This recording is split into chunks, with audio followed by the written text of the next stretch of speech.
नमस्कार दोस्तों, मैं अंकुर उपाध्याय स्वागत करता हूं आप सभी का आपके अपने YouTube channel share market analysis में।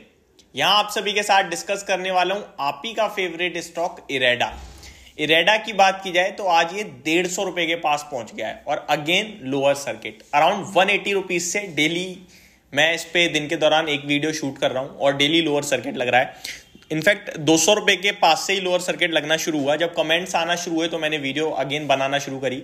इस स्टॉक को लेकर काफी ट्रोल भी किया गया है मेरे को, क्योंकि मैंने अराउंड 33 रुपए के इशू पे, जब इसमें मैंने सब्सक्रिप्शन के लिए कहा था 50-55 पे इशू आया, ओपन हुआ, लिस्टिंग हुई, उसके बाद मेरे 80 to 100 रुपीज तक के टारगेट्स थे जो बहुत ही शॉर्ट टर्म में स्टॉक ने फुलफिल करे।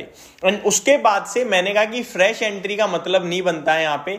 अब थोड़ा वैल्यूएशन स्ट्रेच लगते हैं, बहुत ज्यादा भाग गया है। 33 रुपए के इशू के सामने आप देखो 100 रुपए हो गया विद इन अ मंथ, तो एक महीने में आपका शेयर 3 गुना ऑलरेडी हो चुका है इशू के सामने। और आपको और मुझे, हम सबको एक बात अच्छे से पता है कि कंपनी जब अपने आईपीओ को बाजार में लाती है ना, तो वो कोशिश करती है ज्यादा से ज्यादा महंगा उतार सके अपने निवेशकों के बीच में, क्योंकि उन्हें फंड जुटाना होता है। एक ना थ्योरी चलती है, ग्रेटर फूल थ्योरी इसको कहते हैं। जब अनलिस्टेड मार्केट में होती है नई कंपनी तो वो फंड रेज करती है, तो हर एक फंड रेजिंग पे वैल्यूएशन हाईएस्ट दिए जाते हैं। फॉर एग्जांपल पहला फंड रेज हुआ, वहां 1 करोड़ के वैल्यूएशन थे, तो अगले फंड रेज पे 1.5 करोड़, 2 करोड़, 3 करोड़ कोई भी वैल्यूएशन होगा, लेकिन 1 करोड़ से नीचे का नहीं होगा। तो हर बार जब फंड रेज होता है तो वैल्यूएशन अलग होते हैं। आईपीओ भी एक तरीके से फंड रेजिंग ही होती है, क्योंकि वहां पे सबसे जो प्रमोटर्स हैं वो रिटेल इन्वेस्टर्स से, एचएनआई से, क्यूआईबी से पैसा ही तो ले रहे हैं अपनी इक्विटी देकर, तो वो भी फंड रेजिंग ही हुआ।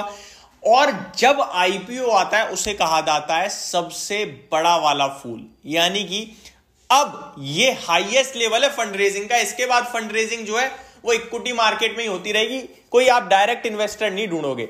ठीक है जी, ये सबसे हाईएस्ट लेवल पे होता है। तो 33 रुपए ऑलरेडी आईपीओ था, हालांकि सरकारी कंपनी है तो ऐसा कुछ खेल नहीं चला यहाँ लेकिन ठीक है, आईपीओ आया, उसके सामने 100 रुपए हो गया एक महीने में, तो आपका पैसा लगाना नहीं बनता, ये मेरा व्यू था। जिसके पास है वो होल्ड कर सकते हैं, ये भी मैंने कहा था। ये स्टॉक 212 रुपए तक गया है। इस बीच में काफी लोगों ने ट्रोल करा 150 रुपए पे कि भाई आपकी वजह से नहीं ले पाया। अब मैं एक ही बात पूछना चाहूंगा, जिसने लिया था क्या उसने पैसा बना लिया? क्योंकि आप देखो ना, एक महीने का चार्ट ओपन करूं मैं अगर, तो स्टॉक 122 रुपए से वन साइडेड हुआ 178 का। 122 था आपके लिए 18 जनवरी को और 25 जनवरी को 170 था, यानी 7 दिन के अंदर। इसमें भी छुट्टियां होंगी, 1-2 ट्रेडिंग सेशन 5 ही होंगे। 5 ट्रेडिंग सेशन में 122 से 180 लेने वाले लोग मुश्किल से 4-5 होंगे। लेकिन 180 के बाद क्या हुआ? सर्किट लगते गए, किसी ने नहीं बेचा होगा, ये तो 2 रोज भाग रहा है, मजे लेने दो, कल फिर 5% बढ़ जाएगा ये सोच के। और उसके बाद अचानक से 6 फरवरी को लग गया 212 का हाई और फिर वहां से लोअर सर्किट। अब बेचने का नहीं मौका मिल रहा। तो जिसने 150, 55, 60, 65, 70, 75, 80, 200, 210 पे ले लिया, वो बेच ही नहीं पाया बेचारा आज तक, क्योंकि लोअर सर्किट लग रहा है। तो मैं हमेशा कहता हूं जब कोई चीज वन साइडेड ऐसे जाए ना, उसे अवॉइड कर दो, वही बेटर होता है। अब यहां पे लोग ट्रैप हो चुके हैं, अब क्या करें ये सवाल है सबका। कुछ कर ही नहीं सकते आप, आपका कमेंट करना ही बेकार है, मेरी वीडियो में नहीं कहीं भी। आप किसी से भी पूछोगे ना और वो आपको जवाब दे रहा है तो वो भी बेवकूफ है, क्योंकि आप कुछ कर नहीं सकते। मैं यहां पे कहूं आप बेच दो, आप बेच दोगे नहीं, और बेचने को मैं कह भी नहीं पाऊंगा, क्योंकि कल से अगर तेजी आई तो अपर सर्किट ही लगेगा। मैं सिर्फ एक ही चीज बोलूंगा, सर्किट टू सर्किट वाले स्टॉक्स को अवॉइड करें, दैट्स इट। क्योंकि उसमें आपके लिए खरीदने के, बेचने के मौके ही नहीं बन रहे यार, बायर और सेलर ही नहीं बन रहे।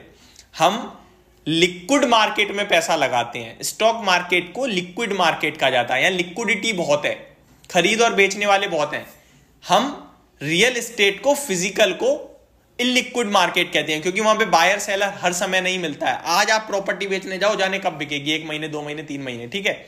लेकिन शेयर बाजार में आज आपके पास 1 करोड़, 2 करोड़, 10 करोड़ का भी माल है ना, यूं बिक जाएगा, क्योंकि यहां लिक्विडिटी है। लेकिन सर्किट वाले स्टॉक्स में आप एक शेयर बेच के दिखा दो, समझ रहे हो, और अपर सर्किट में एक शेयर खरीद के दिखा दो। जहां लिक्विडिटी ही नहीं है वहां क्यों फंस रहे हो मेरे भाई? क्या लालच है? ये जो दिख रहा है ये है ही नहीं है, हवा है, हवा। तो सर्किट वाले स्टॉक से बचें, बस इतना कहूंगा। कंपनी अच्छी है, फाइनेंशियल अच्छे हैं, फंडामेंटल अच्छे हैं, सरकारी कंपनी है, वो सब अलग बात है, लेकिन करंटली जिस हिसाब से ये ट्रेड कर रहा है ये सही नहीं है, बस इतना ही कहूंगा। अब आ जाता हूं मैं एक अलग पैरामीटर पे। अलग पैरामीटर है हमारा आज का आईपीओ राशि फेरा फेरल्स। 3 आईपीओ आए हैं आज बाजार में। राशि फेराफेरल्स को लेकर मैं थोड़ा पॉजिटिव हूं। क्यों पॉजिटिव? क्योंकि इसमें QIB HNI सब में भारी पार्टिसिपेशन था और लिस्टिंग शांत है, थोड़ी 6% ही प्रीमियम है, ज्यादा नहीं है। तो एक रिस्की इन्वेस्टर कहीं ना कहीं यहां फोकस कर सकता है। मेरे को लगता है ये चलना चाहिए। बाजार अगर न्यूट्रल टू पॉजिटिव होता है तो यहां आपके लिए 350-360 रुपए के भाव देखने को मिल सकते हैं। नीचे में मेरे पास अगेन स्टॉप लॉस नहीं है, तो मैं ज्यादा एग्रेसिव होके तो नहीं कहूंगा, बट हाँ आप अपने अकॉर्डिंग, अपनी रिस्क के अकॉर्डिंग इस पे ध्यान दे सकते हैं अगर आपको ज्यादा रिस्की सौदा करने का शौक है तो। होप आपको ये सारी जानकारी समझ में आई होगी। Thank you so much for watching this video. Have a great day guys.